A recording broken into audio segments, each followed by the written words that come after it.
محمد صدیق کبودوند افضلام کل روجلاتا کردستان به باو ماف مروف دهاتا ناسکرن بریا کو بکوه گرتیگه هیچ پیر نبو لید گرتیگه دا روج بروج پیر و پیرتر بو لگور داخیانیا کماله ماف مروف یا کردستان محمد صدیق کبودوند سروک ویسازیه پشتی 10 سالان لگرتیگه ها اوین یا باجار تهران روژا اینی هات بردان کبودوند روزنامه‌وان سروک و دامزرینر کماله بروانی کرن جماف مرووی کردستان بو. سال 2007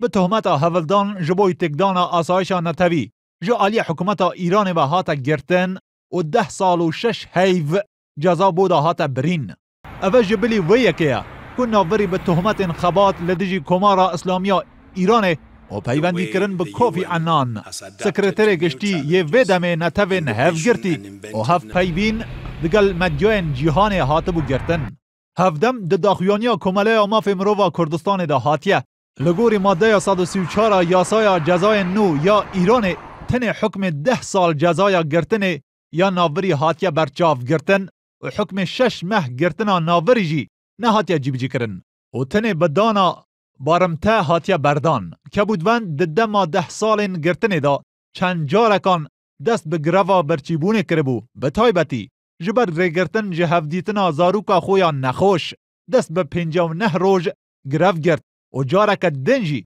جبر که هیزن اولهیا ایران بزاف دابون دوسه یک نو لدجی وی وکن لفما 34 روزان گروا برچیبونه گرت بو. هر وسا کبودوند دگرتیگه دا 2 جاران توجی جلته یانجی سکته یا دل و جارکی جی توجی جلته یا مشک بویا. بگوتنا مالباتا صدیق کبودوند ناوری جبر کو دگرتیگه دا توجی چندین نساخین مترسیدار بویا دنها دا شیانا براوانی کرنا لشوی لاوازه و حتی چند جارکان دگرتیگه دا نیزیکی مرنه بویا. محمد صدیق کبودوند جدایک بوی باجاروک دیوان دره آر روجهلاتا ولاته سال 1997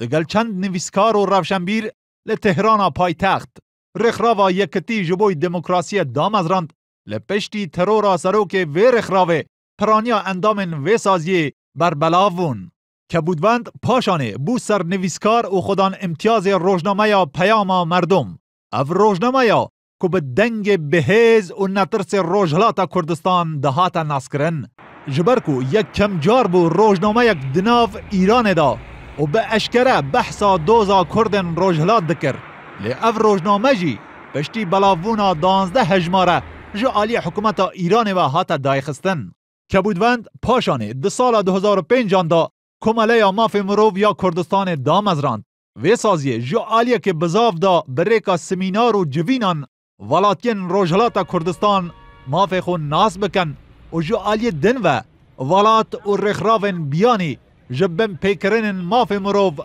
لروجهلاتا کردستان هایدار بکه. کبودوند ده چند سالین بهوری دا جبر چالاکین خو گلک خلات ناف دولتی ورگرتیه و یک جوان سال 2008 بو که جو عالی رخراوا هیومن رایتس ووچ خلاتا هیلمن همیت ورگرت. 2009 هنجی لبریتانیا خلاتا روزنامه‌وانیا وی سال ورگرت او خلاتا که به اسکارا روزنامه‌وانیا بریتانیا تیتا ناسکرن و سال 2010 هنجی جعالی هندک رخرا و کسایتیان و جبوی خلاتا آشتیا نوبل هاتبو بر بجیر کرن.